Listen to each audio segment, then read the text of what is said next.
നിങ്ങളുടെ ഈ തിരക്കിന്റെ ഇടയിൽ എപ്പോഴെങ്കിലും ഈ പറഞ്ഞ അമ്മേനെ മിസ് ചെയ്തു, അല്ലെങ്കിൽ അമ്മ ഇത്ര നമുക്ക് വേണ്ടി കുറെ കാര്യങ്ങൾ ചെയ്തിട്ട് ആളെ ഒരു കിസ്സാണോ ഹഗ്ഗിലൂടെ പ്രകടിപ്പിക്കാൻ? ഞാൻ ബേസിക്കലി ഒട്ടും കിസ്സോ ഹഗ്ഗോ അല്ലെങ്കിൽ ഫിസിക്കൽ ടച്ചിലൂടെ എന്റെ സ്നേഹം പ്രകടിപ്പിക്കുന്ന ഒരാളല്ല.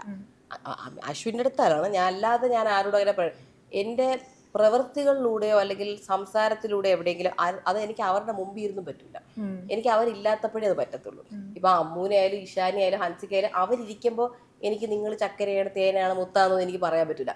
അവരില്ലാത്തപ്പോൾ അവരെ പറ്റി ആരെങ്കിലും വല്ലതും പറയുന്നതായിട്ട് എനിക്ക് അങ്ങ് പൊളി, ഭയങ്കരമായിട്ട് എനിക്ക് പൊളി, ഞാൻ കൊടുക്കുകയും ചെയ്യും നല്ലപോലെ. ഇപ്പം നമ്മുടെ വെഡ്ഡിങ് കഴിഞ്ഞിട്ട് നമ്മൾ ലീലയിലോട്ടാണ് ഫസ്റ്റ് പോയത്. വെഡ്ഡിങ് നൈറ്റ് അവിടെയായിരുന്നു. ഞാൻ അവിടെ എത്തിയിട്ട് കരയാൻ തുടങ്ങി. ഞാൻ അശ്വിൻ്റെ അടുത്ത് പറഞ്ഞു, ഇനി ഞാൻ എൻ്റെ വീട്ടുകാരുടെ കൂടെ അല്ലേ നിൽക്കുന്നത്, ഞാൻ അവരെ ഒന്നും ഇനി കാണൂലേ, എന്താ ഇപ്പോൾ സംഭവിച്ചത്, നമ്മൾ കെട്ടിയല്ലേ, അയ്യോ എനിക്ക് അവരെയൊക്കെ മിസ് ചെയ്യുന്നു. എന്നിട്ട് ഞാൻ എപ്പോഴും ഫ്ലാറ്റിൽ പോയപ്പോഴും ഞാൻ പറഞ്ഞു, ഭയങ്കര സൈലന്റ് അല്ലേ ഇവിടെ, എൻ്റെ വീട്ടിലെ സൗണ്ടൊക്കെ ഞാൻ മിസ് ചെയ്യുന്നു, എല്ലാവരെയും ഞാൻ മിസ് ചെയ്യുന്നു, ഞാൻ പറഞ്ഞുകൊണ്ടിരുന്നത്. എന്നിട്ട് വീട്ടിൽ പോയിരുന്നപ്പോഴാണ് ഞാൻ ഒന്ന് നോർമലായ, എല്ലാവരുമായിട്ടൊക്കെ ഒന്ന് സംസാരിച്ചപ്പോൾ ഞാൻ കുറച്ച് നോർമലായി. കാരണം അശ്വിൻ്റെ വീട്ടിൽ ഇപ്പോൾ അശ്വിൻ്റെ ചേട്ടൻ കല്യാണം കഴിച്ച് പോയിട്ട് പിന്നെ അശ്വിനും അശ്വിൻ്റെ അച്ഛനമ്മയും മാത്രമേ അവിടെ ഉള്ളൂ. അപ്പോൾ അതിനും വേണ്ടി ഒരു ബഹളം അവിടെ ഉണ്ടെന്ന് എനിക്ക് തോന്നുന്നില്ല. അച്ഛൻ്റെ അമ്മയ്ക്ക് ബിസിനസ് ഉണ്ട്, അച്ഛൻ്റെ കാര്യം, അശ്വിൻ്റെ അശ്വിൻ ഫുൾ ടൈം ലാപ്ടോപ്പിലാണ്. അപ്പോൾ അശ്വിന് ആ ഒരു ലൈഫാണ് ഉള്ളത്. എനിക്കെന്ന് പറയുമ്പോൾ ഫുൾ ടൈം വ്ളോഗ് എടുത്ത് ഇങ്ങനെ ഒരു ആക്റ്റീവ് ആയിട്ടുള്ളൊരു വീട്ടിൽ നിന്നിട്ട് പെട്ടെന്ന് സൈലന്റ് ആയിപ്പോയി അശ്വിനും ഞാനും കൂടെ.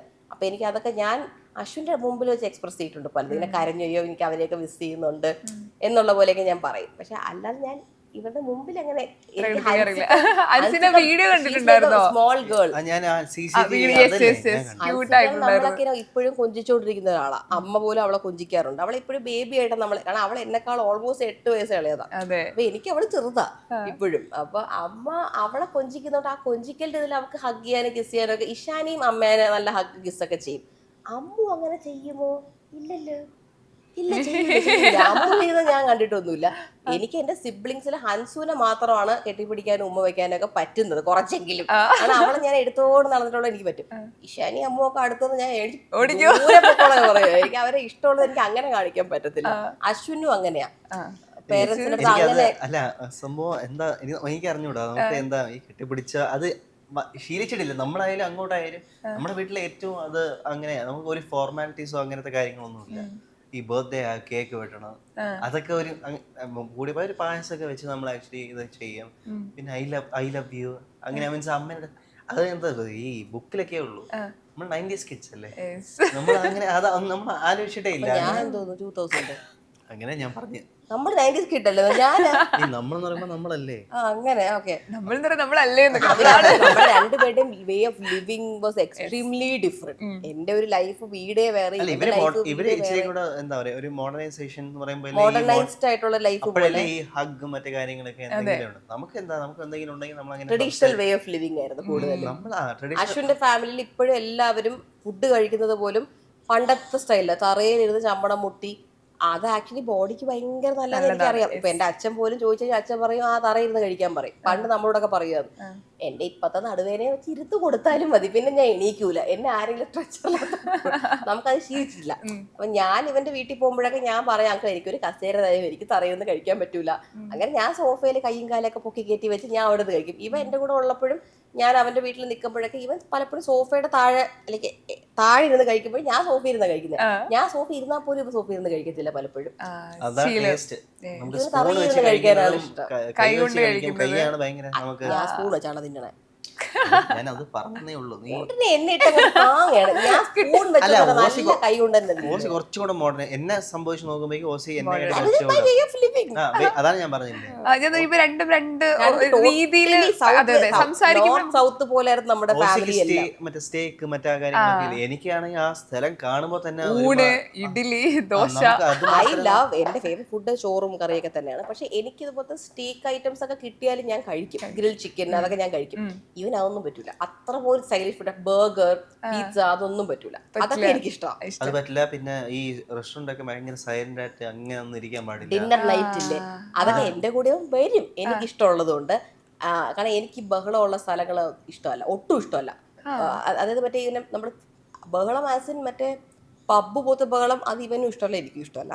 ഞാൻ ഉദ്ദേശിച്ചത് ഈ ലഞ്ച് കഴിക്കാൻ പോകുന്ന സ്ഥലത്ത് ഉന്തും തള്ളും ശബ്ദവും എനിക്കത് ഒട്ടും പറ്റൂല. എനിക്ക് ബഹളം എന്ന് പറയുമ്പോൾ എന്നറിയാമോ, മറ്റേ പാത്രത്തിന്റെ സൗണ്ട് അതാണ് അതെനിക്ക് പ്രോബ്ലം ഇല്ല. പക്ഷെ എനിക്ക് ഓവർ ക്രൗഡ് ആയിട്ടുള്ള സ്ഥലങ്ങളിലൊന്നും ഒരിക്കലും പോയി കഴിക്കാൻ പറ്റില്ല, ഇഷ്ടമല്ല. എനിക്ക് അതിനേക്കാൾ സൈലന്റ് ആയിട്ട് നമ്മൾ രണ്ടുപേരും മാത്രം സംസാരിച്ച് അങ്ങനെയൊക്കെയാണ് എനിക്ക് കുറച്ചുകൂടി ഇഷ്ടം. ഇതിപ്പം എക്സ്ട്രോവേർട്ട് ഇൻട്രോവേർട്ട് എന്ന് പറഞ്ഞ പോലെ നിങ്ങൾ ഇതെങ്ങനെ മാനേജ് ചെയ്യുന്നത്? രണ്ടും രണ്ട് സ്ഥലത്താണല്ലോ, പക്ഷെ അത് രസമായിട്ട് എങ്ങനെ കൊണ്ടുപോകണേ? ആക്ച്വലി ഇവ എൻ്റെ അടുത്ത് I would say extremely extrovert ആണ്. അയ്യോ, എത്രയോ സ്ഥലങ്ങളിൽ നമ്മുടെ ക്ലോസ് ഫ്രണ്ട്സ് ഒക്കെ ഇരുന്ന സ്ഥലങ്ങളിൽ he talks more than me.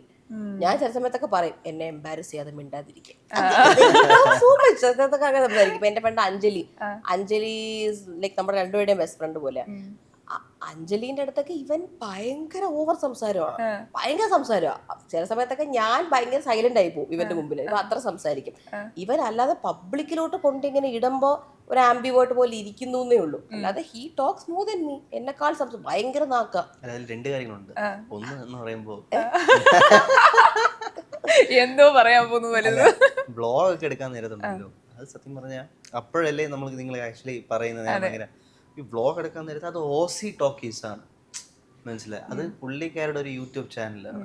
അപ്പൊ അതിൽ കാണുന്ന നമ്മൾ ആക്ച്വലി ഓവറായിട്ട് നമ്മൾ സംസാരിക്കാൻ പാടില്ല.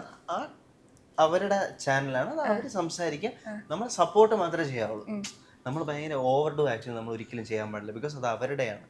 സിൽവർ പ്ലേ ബട്ടൺ ആയാലും ഗോൾഡൻ പ്ലേ ബട്ടൺ ആയാലും എല്ലാം കിട്ടിയത് അവരെ കഴിവുകൊണ്ട്. അപ്പൊ നമ്മൾ ഒരു വെൽ എസ്റ്റാബ്ലിഷ്ഡ് ഒരു സാധനം കിട്ടി രണ്ട് ആളാവാൻ വേണ്ടി നമ്മൾ ആക്ച്വലി സംസാരിച്ചാണല്ലോ. ഇപ്പം അതേപോലെ തന്നെയാണ് ഈ ഇന്റർവ്യൂ കാര്യമായപ്പോലും. ഇത് ഒരു ദിയ കൃഷ്ണ അല്ലാതെ ഞാൻ വേറൊരാളെ ആക്ച്വലി ഞാൻ കല്യാണം കഴിച്ചിരുന്നെങ്കിൽ ഞാൻ ചിലപ്പോൾ ഇന്ന് ഇവിടെ നിന്ന് ഞാൻ സംസാരിക്കത്ത് ഇല്ലാത്തത് ഒരു 50% ചാൻസ് കുറവാണ്. ഇതുപോലും അതുകൊണ്ടാണ് ഞാൻ എപ്പോഴും നമ്മൾ ചില കാര്യങ്ങൾ you should always be grateful എന്ന് പറയത്തില്ലേ, അതിലൊക്കെ നമ്മൾ അങ്ങനെ ആയിരിക്കണം. അത് ഒരു തോട്ട് എന്റെ മനസ്സിൽ എപ്പോഴും കാണും. ബിക്കോസ് എന്താ, നമ്മൾ ഓവർഡു ചെയ്യാൻ പാടില്ല എപ്പോഴും. അതുകൊണ്ട് എല്ലാ ഇന്റർവ്യൂ വരുമ്പോൾ അതിൻ്റെ അടിയിൽ ഉണ്ടാവും അതിയെ എന്തൊരു അധിക പ്രസംഗിയാണ്. അത് കേൾക്കുമ്പോൾ ഒരു സുഖം.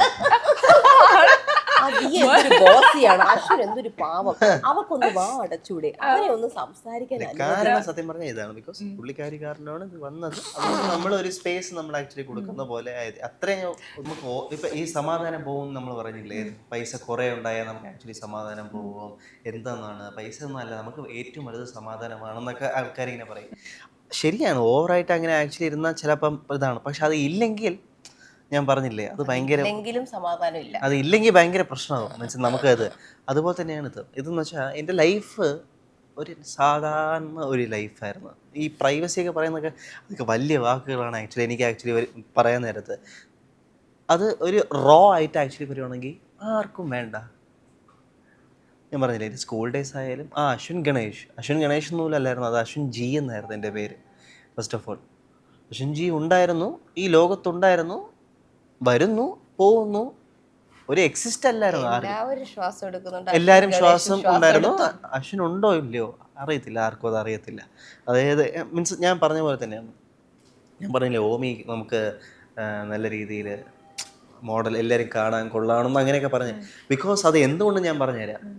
നമ്മൾ ആർക്കെങ്കിലും നമ്മൾ നല്ല രീതിയിൽ കാണാൻ കൊള്ളാന്ന് പറഞ്ഞാൽ നമുക്കൊരു കോൺഫിഡൻസ് അല്ലേ. നമുക്കറിയാം നമ്മൾ എങ്ങനെയാണ് കാണാൻ. ഞാൻ കണ്ണാടി കാണുമ്പോൾ എന്നെ ഇഷ്ടം അത് പറയും. എന്തിനാണ്? സ്വയം നമ്മുടെ ആക്ച്വലി കോൺഫിഡൻസ് ബൂസ്റ്റ് ചെയ്യാൻ നമ്മളത് പറയും. പക്ഷേ നമുക്ക് ആരെങ്കിലും നമുക്ക് എന്താ പറയുക, നമ്മൾ കാണാൻ കൊള്ളാമെന്നൊക്കെ പറഞ്ഞാലും ഓക്കെ ഇച്ചിരി അറ്റൻഷൻ ആയാലും നമുക്കത് ഭയങ്കര രീതിയിൽ ഇഷ്ടപ്പെടുന്ന ഒരു കാര്യമാണ്. അങ്ങനെ ഒരു അറ്റൻഷൻ എൻ്റെ ജീവിതത്തിൽ ഉണ്ടായിട്ടില്ല. LKG തൊട്ട് ആയാലും 12ാം ക്ലാസ്സിലായാലും കോളേജിലായാലും ഒരു അറ്റൻഷൻ ആക്ച്വലി അത് വന്നില്ല. അപ്പോൾ എൻ്റെ ഉൾമനസ്സിൽ കിട്ടിയാൽ കൊള്ളാം. ബിക്കോസ് നമ്മൾ ചില പാട്ടുകളൊക്കെ കേൾക്കുമ്പോഴേക്കും നമുക്ക് ആ ഹീറോനെ പോലെ നമ്മൾ ചിലപ്പോൾ ഇമാജിനൊക്കെ ചെയ്തേ നമുക്ക് ഈ പാട്ട് കേൾക്കാൻ നേരത്ത് അങ്ങനെ ആഗ്രഹിച്ചിട്ടുണ്ട്.